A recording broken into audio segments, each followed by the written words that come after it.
Hello friends, कैसे हैं आप लोग। चलिए आज आगे ले चलते हैं आपके चैप्टर्स का। जो हिमालय माउंटेन पिछले टर्म पे आपने देखा था और उसके 3 जो रेंजेस है वो भी डिफ़ाइन मैंने किया था। हिमाद्री, हिमाचल और शिवालिक के बारे में उसको डिफ़ाइन किया। मैंने बोला था आप हेडिंग दे दे के लिख लीजिएगा। मैंने थोड़ा कंजूसी की, मैंने हेडिंग नहीं दिया है यहाँ पे, तो आप हेडिंग ले के लिखिएगा तो उससे समझने में ज़्यादा आसानी होगी। क्लियर। आज आगे बढ़ाते हैं आपके चैप्टर्स को। नेक्स्ट जो आपका इसके बाद शिवालिक के बाद एक और हेडिंग था हिमालय वेस्ट टू ईस्ट, तो आप पढ़ सकते हैं बुक में। ये बहुत छोटा सा टॉपिक है, उसमें कुछ समझाने लायक ऐसा था नहीं, तो मैंने उसका नोट नहीं बनाया। हालांकि आप उसको पढ़ लीजिए, कोई दिक्कत नहीं है, क्योंकि चैप्टर्स आपका बहुत लेंदी है निश्चित तौर पे ये चैप्टर्स। तो लेक्चर बहुत लग रहे हैं ये चैप्टर्स में, इसलिए वो पॉइंट आप बुक से एकदम पढ़ सकते हैं, समझ में आ जाएगा। आपको अगर समझ में नहीं आता है तो आप कमेंट सेक्शन में लिख दीजिएगा, या फिर जिस दिन हमारी आपकी मुलाकात होगी उस दिन मैं उसको क्लियर कर दूंगा। कुछ है नहीं, बस एक लाइन का सिंपल समझना था। क्लियर। पूर्वांचल हिमालय भी पढ़ाने का मेरा प्लान नहीं था, लेकिन मैं सोचा पढ़ा दूँ, नहीं तो आप कहेंगे सब छोड़ छोड़ के ही पढ़ा रहे हैं, तो कोई टॉपिक मिस नहीं हो रहा है आपसे। तो पूर्वांचल हिमालयस में पढ़ा दे रहा हूँ आपका। क्या नोट इसके लिए आप बनाएंगे, वो जो मैं बनाया हूँ नोट, इसी को आप बनाइए। क्लियर। बाकी हिमालय वेस्ट टू ईस्ट आप उसे पढ़ लीजिएगा, उसमें नोट बनाने लायक कुछ है नहीं, बस समझना है। बाकी नेक्स्ट जब मुलाकात होगी मैं उसे समझा दूंगा, कोई प्रॉब्लम नहीं है। क्लियर। तो शुरू करते हैं। Purvanchal Himalayas another important part of Himalaya running in northeastern part at known as Purvanchal Himalaya PH और ईस्टर्न हिमालय। इसे क्या कहते हैं? पूर्वांचल हिमालय भी कहते हैं और ईस्टर्न हिमालय भी कहते हैं, जो नॉर्थ से ईस्टर्न पार्ट में जाता है। क्लियर। ठीक है, जो आपका नॉर्थ टू ईस्टर्न पार्ट में जाता है। इस पिक्चर में देखिए, ये हो गया आपका नॉर्थ रीजन। तो नॉर्थ से कहाँ जा रहा है? ईस्टर्न की तरफ जा रहा है। तो इसी को हम कहते हैं आपका हिमांचल, इसी को कहा जाता है आपका पूर्वांचल हिमालय। इसी को कुछ कहते हैं ईस्टर्न हिमालय। ईस्टर्न क्यों कहते हैं? क्योंकि आप देख सकते हैं इंडिया के नॉर्थ ईस्ट में ये पूरा नॉर्थ ईस्ट में ये हिमालय है। इसी हिमालय नॉर्थ ईस्ट में होने की वजह से इसे कुछ लोग ईस्टर्न हिमालय भी कहते हैं और कुछ लोग इसे पूर्वांचल हिमालय भी कहते हैं, क्योंकि पूर्वांचल तक ये फैला हुआ है। Beyond Dihang gorge the Himalaya bend is sharply to the south and spread along the eastern boundary of India. तो आपको पता होना चाहिए कि ये दिहांग गर्ज यहाँ पे है। तो क्या होता है, ये हिमालय पार्ट यहाँ तक आती है, फिर दिहांग गर्ज से ये ईस्टर्न की तरफ मुड़ जाती है। हिमालय यहाँ ईस्टर्न की तरफ मुड़ जाती है। तो ये दिहांग क्या है? तो दिहांग एक प्रकार का रिवर है। दिहांग क्या है? रिवर है। और सर गर्ज किसे कहते हैं? दिहांग गर्ज तो गर्ज किसे कहा जाता है? तो गर्ज कहते हैं, जैसे ये है आपका, ये एक पहाड़ है और ये एक पहाड़ है। इस पहाड़, मान लो ये एक पहाड़ है ऐसे, तो क्या यहाँ रिवर फ्लो होती है? तो रिवर जब इसमें फ्लो होगी तो एक अच्छा खासा इसके बीच में वो गैप स्पेस बना लेगी। तो दो पहाड़ों के, दो माउंटेन्स के बीच में जब कोई नदी फ्लो करती है, इसी जो ये एरिया होता है, इसी को हम गार्ज कहते हैं। तो दिहांग जो रिवर है, वो रिवर दो पहाड़ों, दो माउंटेन्स के बीच से निकली है, इसीलिए उस एरिया को हम लोग दिहांग गर्ज कहते हैं। बिहांड दिहांग गार्ज से द हिमालय बेंड, हिमालय मुड़ जाती है शार्पली टू द साउथ की तरफ and spread along the eastern boundary of India. वो साउथ की तरफ मुड़ जाएगी और ईस्टर्न पार्ट में वो फैलती है। इसी वजह से इसे हम लोग पूर्वांचल हिमालय कहते हैं और इसी वजह से हम इसे ईस्टर्न हिमालय भी कहते हैं। Clear. It is composed of strong sediments which are sediments rock. Clear. Rivers हैं, तो निश्चित तौर पे रिवर्स जो आएंगी वो अपने साथ अच्छा खासा सेंडिमेंट्री लेके आएंगी, और वो सेंडिमेंट्री बहुत इंपॉर्टेंट होता है, क्योंकि उसमें फर्टिलिटी बहुत ज़्यादा होती है। फर्टिलिटी होने की वजह से वो एग्रीकल्चर के लिए बहुत इंपॉर्टेंट हो जाता है। तो वो अपने साथ क्या आता है? अच्छा खासा स्ट्रॉन्ग सेंडिमेंट्स रॉक लेकर आता है। It is comprised of various hills such as Patkai Hills, the Naga Hills and the Manipur Hills। और यही सेंडिमेंट आने की वजह से ईस्टर्न पार्ट में बहुत सारे हिल्स आपको देखने को मिलता है। उसमें आपके कुछ एग्जांपल्स मैंने दे दिया है, जैसे पटकाई हिल्स हो गया आपका, उसी में नागा हिल्स हो गया, मणिपुर हिल्स हो गया। ये देखिए जितने भी है, नागा हो गया कहाँ है? नागालैंड। मणिपुर क्या हो गया? मणिपुर पटकाई आपका असम में है। तो जितने भी ईस्टर्न स्टेट है उन सब में इन्हीं गाज की वजह से अच्छे खासे हिल्स के रूप में कई सारे एरिया आपको देखने को मिलते हैं। बहुत इंपॉर्टेंट होता है, क्योंकि इसके जो नीचे का क्षेत्र होता है उसके लिए बहुत ज़्यादा वो फर्टाइल लैंड होता है। इसलिए आप देखिए चाय वाय की अगर मैं बात करूँ, टी की बात करूँ या कॉफ़ी की बात करूँ, तो वो ईस्टर्न स्टेट यानी असम उसम में बहुत ज़्यादा देखने को मिलता है। क्यों? क्योंकि पहाड़ों से अच्छा खासा पानी आता है और चाय के लिए पानी आपको पता ही होना चाहिए कि 250 से 300 सेंटीमीटर वो उसमें वर्षा होनी चाहिए। तो आप सोच ही सकते हैं पानी कितना बड़ा फैक्टर है। तो वहाँ इनको पर्याप्त पानी मिलता है और उस वजह से वो लैंड भी फर्टाइल है और निश्चित तौर पे उससे ईस्टर्न को बहुत ज़्यादा फ़ायदा ही है। अच्छे खासे हिल्स भी देखने को मिलते हैं वहाँ पे, इसलिए कई सारे टूरिस्ट भी आते हैं वहाँ। अच्छा खासा वहाँ टूरिस्ट प्लेस भी डेवलप हो गया है। ये तो अलग बात है क्योंकि उस एरिया में थोड़ा उग्रवादियों का आतंक है, तो उतने टूरिस्ट वहाँ नहीं जा पाते हैं, लेकिन तो निश्चित तौर पे वो अच्छा खासा टूरिस्ट प्लेस के रूप में डेवलप किया जा सकता है। तो ये रहा हिमालय, बहुत बड़ा टॉपिक था हिमालय। निश्चित तौर पे आपने हिमालय में हिमालय माउंटेन्स के अलावा उनके 3 रेंजेस भी देख लिए, हिमालय वेस्ट टू ईस्ट भी देख लिया, साथ ही आपने पूर्वांचल हिमालय देखा, यानी आपका एक टॉपिक हिमालय रीजन खत्म हो गया है। हिमालय माउंटेन फिनिश हो चुका है और आइए स्टार्ट करते हैं नॉर्दर्न प्लेन। क्लियर? आपको एक बार रिकॉल करा दूं कि किस तरह नॉर्दर्न प्लेन का फॉर्मेशन होता है। ये पिछले टर्म पे मैंने बताया था, एक बार फिर से समझा देता हूँ। नॉर्दर्न प्लेन क्या मैंने बोला था कि इंडियन ऑस्ट्रेलियन प्लेट जब यूरेशियन प्लेट से टकराई तो ये क्या गया, ऊपर चला गया तो चोटी के रूप में। यही हिमालय है। जो नीचे इसका फुटप्रिंट्स है, यही फुटप्रिंट्स ऐसे खाली हो गया और हिमालय से जब नदियां यहाँ बहने लगी, ये आपका हिमालय से जब नदियां बहने लगी तो अपने साथ कई सेंटीमेंट्स लेके आई। सेंटीमेंट्स क्या हो गया, यहाँ जमा होने लगा और एक समय ये ऐसा आया कि ये अच्छा खासा लेवल में आ गया, यानी अच्छा खासा ये भर गया सेंटीमेंट रॉक से, और इनके भरने की वजह से जो यहाँ एरिया जनरेट हुआ, यही आपका नॉर्दर्न प्लेन होता है। तो वही है, rivers played a major role in its formation. निश्चित तौर पे रिवर्स सबसे बड़ा फैक्टर होता है नॉर्दर्न प्लेन को बनाने का, क्योंकि ये रिवर्स अगर अपने साथ अच्छे खासे सेंटीमेंट्स लेके नहीं आते तो कभी भी नॉर्दर्न प्लेन का फॉर्मेशन नहीं हो पाता। तो rivers played a major role. निश्चित तौर पे इंडस रिवर हो गया, गंगा हो गया and Brahmaputra along with their tributaries are responsible for the formation of northern plain. Ganga हुआ, सिंध हुआ, इंडस हुआ, आपका ब्रह्मपुत्रा, और इसकी सहायक जितनी भी नदियाँ हुई वो सब हिमालय से निकलती हैं। नॉर्दर्न प्लेन जो एरा है वहाँ आके सेंडिमेंट्स को इकट्ठा करती हैं। ये सब नदियाँ जिम्मेदार हैं नॉर्दर्न प्लेन के फॉर्मेशन पे। Clear? Northern plain spread over the area of 7 lakh square kilometre. अब आप समझ सकते हैं नॉर्दर्न प्लेन कितना बड़ा होगा। 7 लाख स्क्वायर किलोमीटर इसका पूरा है, एरिया है। लेंथ कितना है, लॉन्ग 2400 किलोमीटर, 2400 किलोमीटर, और 240 किलोमीटर ब्रॉड। इतना ये लंबा है और इतना ये चौड़ा है। हालांकि इनका लेंथ और ब्रेथ अलग अलग जगहों पे अलग अलग प्रकार का है, लेकिन सबसे लॉन्गेस्ट जो लेंथ है वो इतने किलोमीटर तक है और इतना वो ब्रॉड है। अब आप सोच सकते हैं नॉर्दर्न प्लेन कितनी दूर तक फैला हुआ है। Northern plain is densely populated psychographic division. निश्चित तौर पे ये यहाँ बहुत बड़ी पॉपुलेशन इकट्ठी हुई, यहाँ बहुत बड़ी पॉपुलेशन रहती है। और आप जानते हैं पॉपुलेशन अगर कहीं इस्टेब्लिश है, पॉपुलेशन अच्छी खासी है, तो वहाँ 2 फैक्टर बहुत ही होंगे। पहला क्या होगा, फर्टाइल सॉइल होगा, और दूसरा एबुडेंस ऑफ वाटर होगा। अच्छे खासे आपके वाटर्स वहाँ होने चाहिए और अच्छा खासा फर्टाइल सॉइल होना चाहिए। और ये 2 चीज़ें जहाँ हैं वहाँ निश्चित और पॉपुलेशन बहुत ज़्यादा देखने को मिलता है। आप जान ही रहे हैं यहाँ कितनी नदियाँ हैं, नदियाँ अपने साथ कितने फर्टाइल लैंड लेकर उस नॉर्दर्न प्लेन पे आती है। इसलिए नॉर्दर्न प्लेन को डेंसली पॉपुलेटेड एरा बोलते हैं। बहुत ज़्यादा यहाँ जनसंख्या बसी हुई है। क्यों? क्योंकि अच्छा खासा उन्हें वहाँ फर्टाइल सॉइल मिल गया, पानी की पर्याप्तता है ही, और इन 2 कारणों की वजह से नॉर्दर्न प्लेन सबसे फर्टाइल लैंड के रूप में जाना जाता है और वहाँ अच्छी खासी आपकी पॉपुलेशन इस्टेब्लिश है। Clear? Various geographical features such as riverine island, doabs and distributaries are found in northern plain. Northern plain में आपको कई सारे geographical features देखने को मिलता है, जैसे riverine island देखने को मिलेंगे, दोआब देखने को मिलेगा, डिस्ट्रीब्यूटरीज देखने को मिलेंगे। ये सारी चीज़ें नॉर्दर्न प्लेन में बहुत ही ज़्यादा मात्रा में देखने को मिलते हैं। अब आप कहेंगे सर रिवरीन आइसलैंड क्या है, दोआब क्या है, डिस्ट्रीब्यूटरीज, तो उसको आगे मैं समझाऊंगा, अभी घबराना मत। बस इतना याद रखना कि नॉर्दर्न प्लेन बहुत ही फर्टाइल लैंड होता है। फर्टाइल लैंड होने की वजह से यहाँ पॉपुलेशन बहुत ज़्यादा है।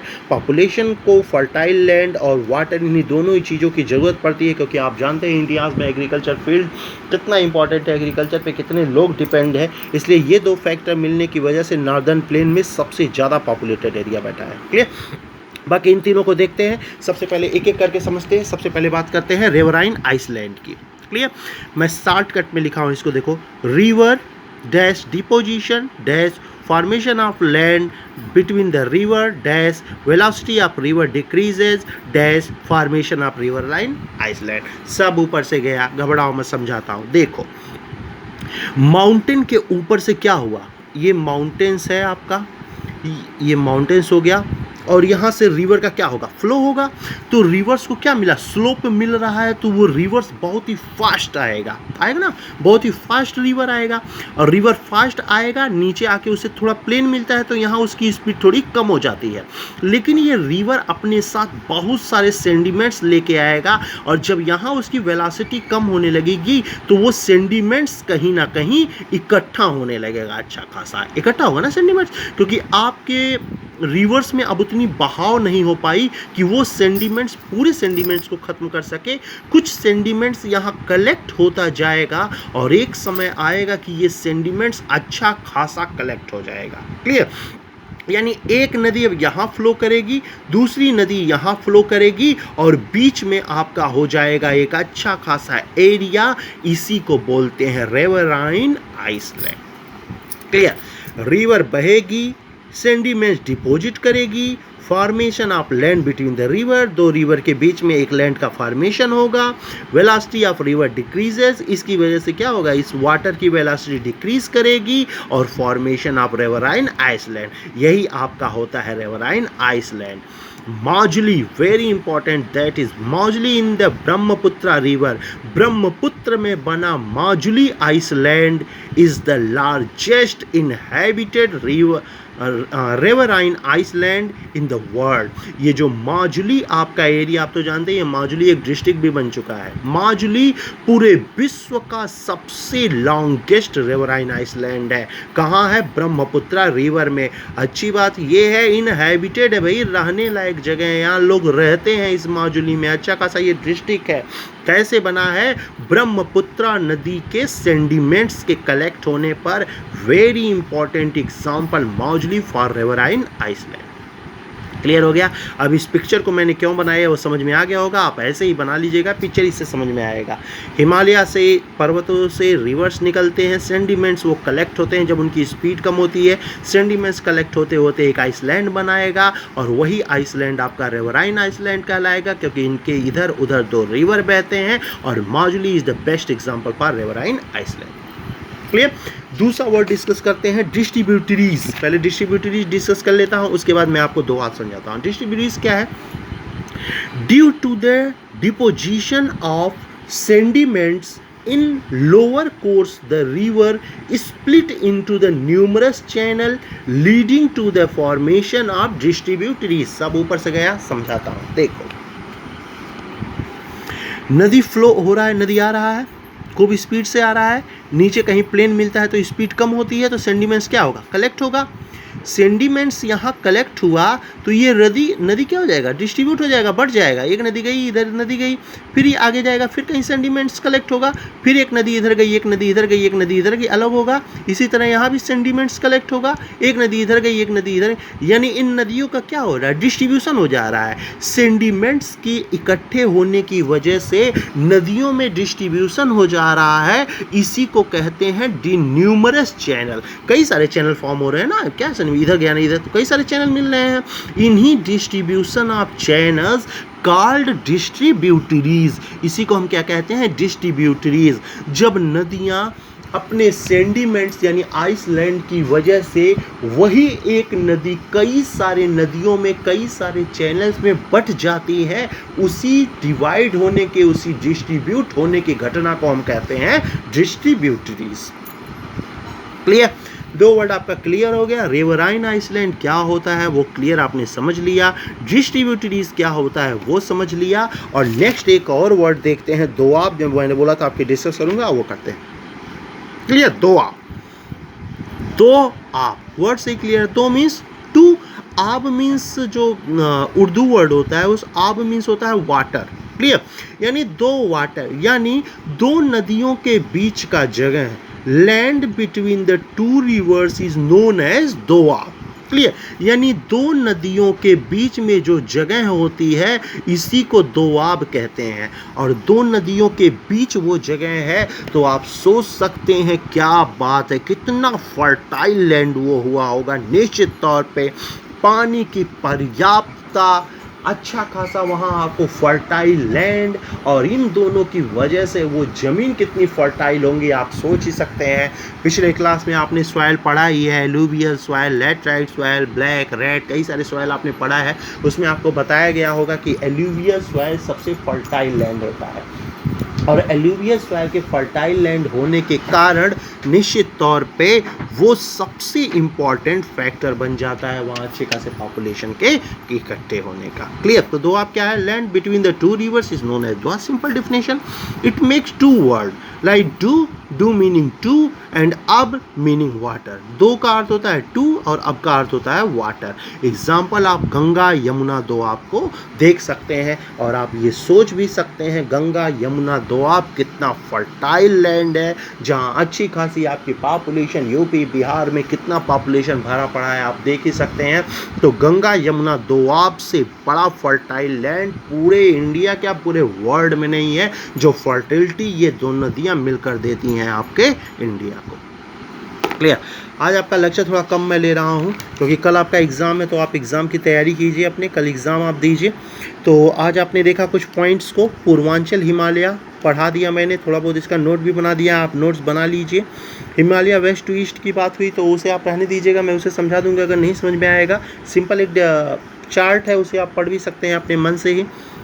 नार्दर्न प्लेन आपने देख लिया, फॉर्मेशन में पिछले टर्म पे ही पढ़ा दिया था, और नार्दर्न प्लेन कितना इंपॉर्टेंट फैक्टर है वो आपने देख लिया। इसका लेंथ ब्रेथ याद रखिएगा, कभी कभी पूछ लेता है। साथ ही फर्टिलिटी होने के पीछे रीज़न क्या है तो वो बता दीजिएगा, क्योंकि यहाँ अच्छा खासा आपका फर्टाइल सॉइल और एविडेंस ऑफ वाटर दोनों देखने को मिलता है। नार्दर्न प्लेन में आप कई सारे जोग्राफिकल फीचर्स भी आपको देखने को मिला है, कहीं रिवराइन आइसलैंड देखने को मिला, कहीं दोआब देखने को मिला, कहीं डिस्ट्रीब्यूटरीज देखने को मिला। रिवराइन आइसलैंड क्या होता है वो मैंने आपको समझा दिया। Majuli is the best example for riverine island, ये भी मैंने आपको समझाया कहाँ बनना है वो, ब्रह्मपुत्रा रिवर में।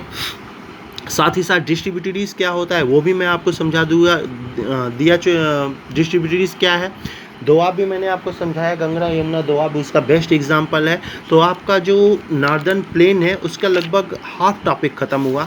चैप्टर आपका बहुत बड़ा है, वो बहुत अच्छे खासे टॉपिक इसमें पढ़ने को आपको मिलेगा निश्चित तौर पे। अभी तो हम लोग हिमालयन माउंटेन पढ़ रहे हैं, अभी इसके बाद नार्दर्न प्लेन हम लोग पढ़ रहे हैं। अभी 3 टॉपिक है, 4 टॉपिक है इसका।